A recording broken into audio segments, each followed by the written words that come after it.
Bueno, ustedes vieron, ¿no es cierto? El video es completamente claro sobre las leyes de la genética y son los conceptos que ya vimos. Por eso visualicé este video para acordar los diferentes conceptos. Pero aquí básicamente tenemos que ver la tercera ley de Mendel, ¿no es cierto?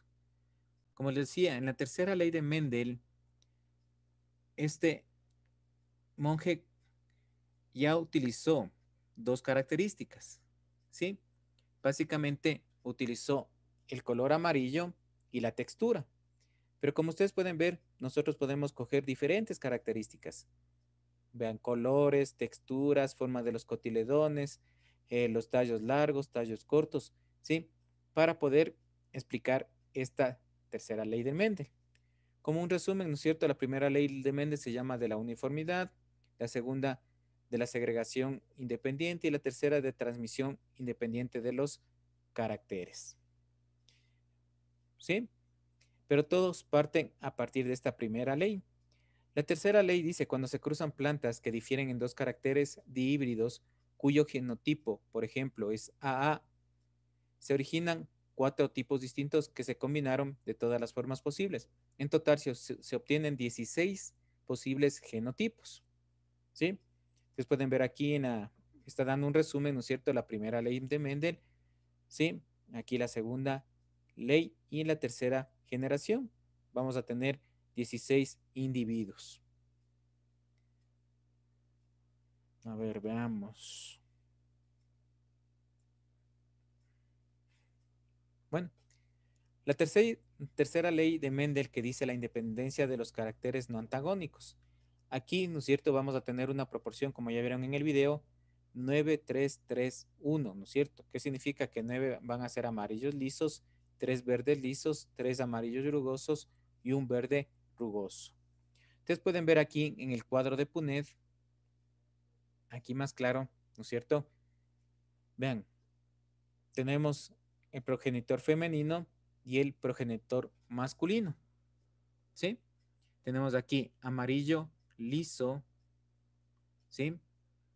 Amarillo liso dominante, amarillo liso recesivo, ¿sí? Aquí, en cambio, ¿no es cierto? La textura es liso, color verde y liso dominante. Entonces, hacemos el cruce, ¿no es cierto? Y nos salen, vean, tenemos 1, 2, 3, 4, 5, 6, 7, 8 y 9 individuos que son amarillos lisos. 3 individuos que son amarillos rugosos, 3 verdes lisos y un verde rugoso. Como decían, ¿no es cierto? Tenemos que, ¿para qué? ¿Cómo vemos esto? Vean aquí, ¿qué tenemos? Características, vean aquí tenemos los alelos que son dominantes, ¿no es cierto? A mayúscula y L mayúscula, ¿sí? Aquí también tenemos en la segunda A mayúscula, pero vean aquí, ¿qué difiere?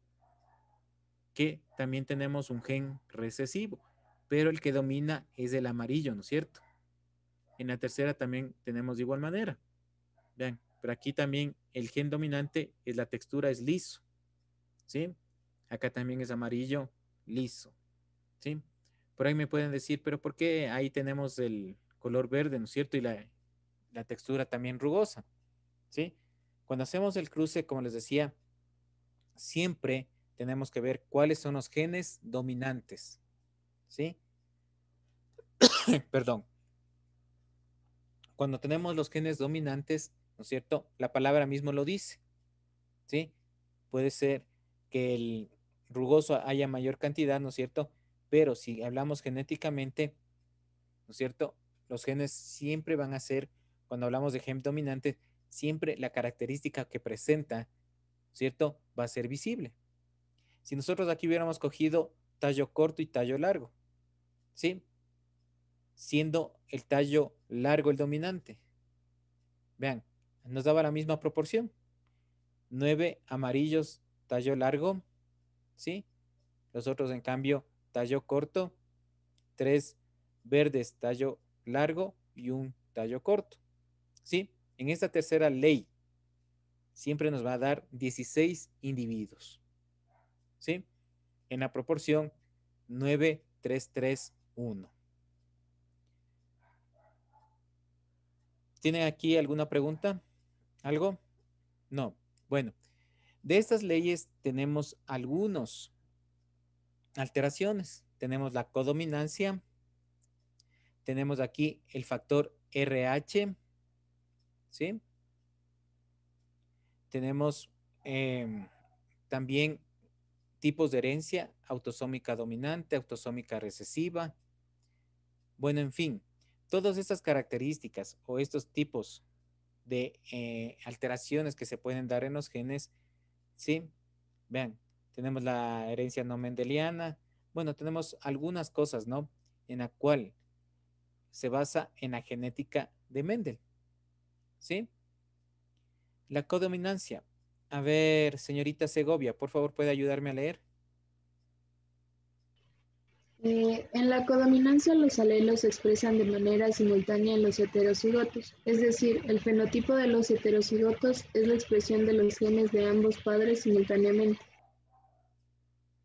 Siga, por favor, esta también. La codominancia, los alelos codominantes presentan tres fenotipos, ya que ambos alelos se expresan en el heterocigoto. La nomenclatura es similar al de la codominancia, en donde se tiene una letra mayúscula que represente el carácter y superíndices que identifiquen a los alelos. Bueno, vean, aquí vamos a explicarle de mejor manera con los gráficos la codominancia, ¿sí? Vean, aquí, ¿qué gen creen que domina?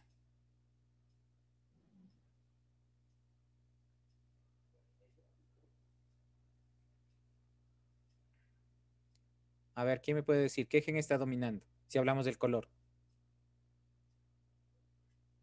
Azul. ¿Han visto gallinas azules? Una negra, dice. Básicamente es color negro, ¿no?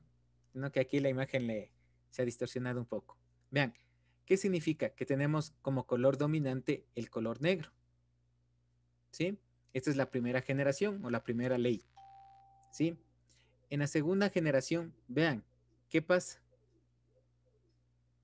Que ya aparecen, en este caso, las gallinas de color blanco y color negro, ¿sí? Tiene pintas negras. Pero vean, a pesar que aquí, ¿no es cierto?, el gen dominante viene a ser el color negro, en la tercera generación aparece como gen dominante el color blanco, ¿sí?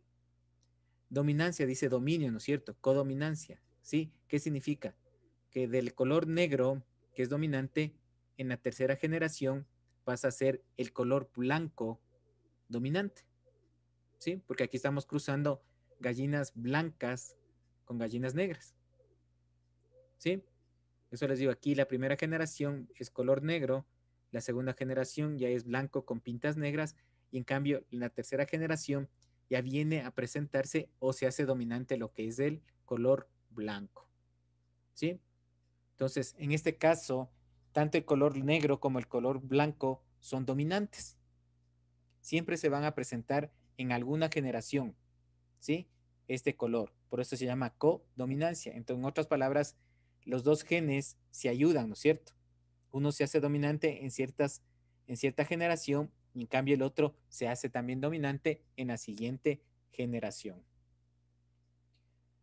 Vean, ¿qué es la codominancia? Consiste en la expresión simultánea de los dos alelos en el heterocigoto. Dichos alelos reciben el nombre de codominantes. Los híbridos F1 que difieren de ambos padres expresan un fenotipo intermedio. Las proporciones fenotípicas iguales a las proporciones son 1, 2, 1. Vean, ¿qué significa? Color blanco 1, aquí no es cierto, 2 y color 1. ¿Sí? Entonces, ¿qué significa? Básicamente, en resumen, la codominancia es que el gen o el alelo dominante color negro, ¿no es cierto? En un momento es dominante. En el segundo, en cambio, las dos características se mezclan. Y en la tercera generación, este alelo color blanco que era recesivo se hace dominante. ¿Sí? ¿Tienen alguna pregunta hasta aquí? ¿No? Bueno. Les decía, ¿alguien sabe qué es el factor RH? ¿No? Nunca han oído ustedes. ¿Alguien ha sido donador de sangre? Nunca, no han donado. No han oído ahí. Las personas son RH positivas o RH negativas. Vean, está relacionado con la sangre. ¿Sí? Entonces, el factor RH, ¿sí? Básicamente es el tipo de sangre que presentan las personas. ¿Sí? Entonces, ¿por qué se le denominó RH? Por este mono rhesus, ¿no es cierto? En cual se hizo los primeros experimentos. Bien, ¿qué es el factor RH? Básicamente es una proteína que está integrada en los glóbulos rojos, siendo que el 85% de la población tiene un factor positivo. El restante 15% en cambio tiene un factor negativo. Vean, nosotros la mayoría somos O positivo, ¿no? Pero hay un grupo importante que también es negativo. De ahí tenemos los tipos de sangre: A positivo, A negativo, B positivo, B negativo. ¿Sí? Vean. Entonces, ¿cuándo se hace positivo? Cuando hay la presencia de esta proteína. ¿Sí? Vean.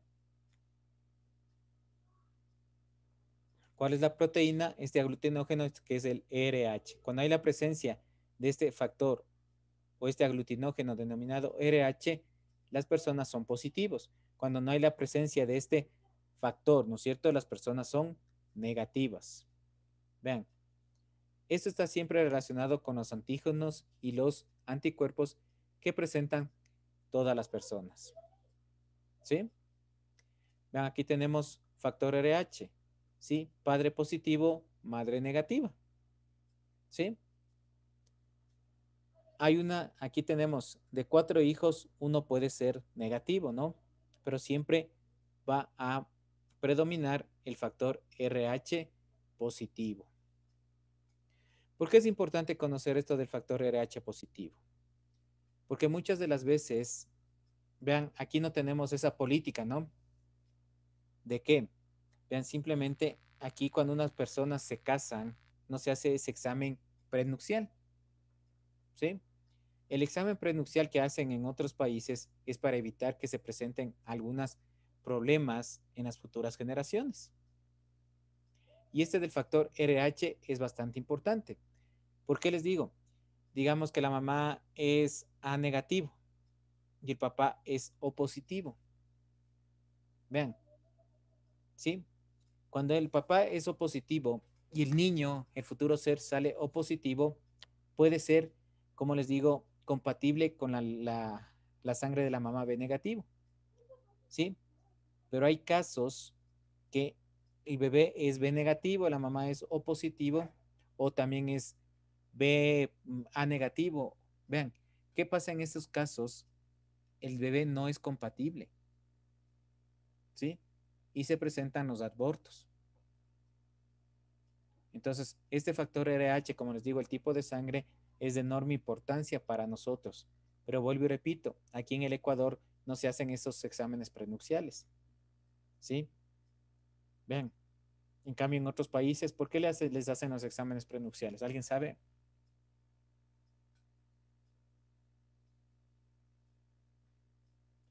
Para saber si sus sangres son compatibles y en otras países para ver que no sean familiares. Bueno, exactamente. Vean, para ver si su sangre es compatible y la otra también para evitar ciertas enfermedades que se pueden presentar en las personas. Alguna vez yo les hablé de la hemofilia, ¿sí? La hemofilia, ustedes saben que la portadora es la mujer, pero ¿dónde se manifiestan los síntomas? Prácticamente es en el hombre. Vean, entonces, básicamente, ¿no es cierto? ¿Y por qué los otros países hacen también estos exámenes? Ustedes saben que la seguridad, la salud pública es sustentada por los países, por los gobiernos. Entonces a ellos no les conviene que aparezcan ciertas enfermedades por la parte económica. Entonces por eso también hacen estos tipos de valoración. Pero básicamente, ¿por qué les di estas imágenes? Todo están en los genes, ¿sí? De todo se deriva en los genes. Ustedes mismos han de haber visto en nosotros, ¿sí? Mi papá es alto, mi mamá es bajita. A veces yo salgo bajo, ¿sí? Entonces esas características hereditarias nos dan los papás. O vean, o también, mi papá es pequeño, mi mamá es pequeña, pero yo tengo un tío alto y yo salgo alto. Vean, entonces cogimos características de nuestros tíos, en este caso, ¿no es cierto? De la siguiente generación.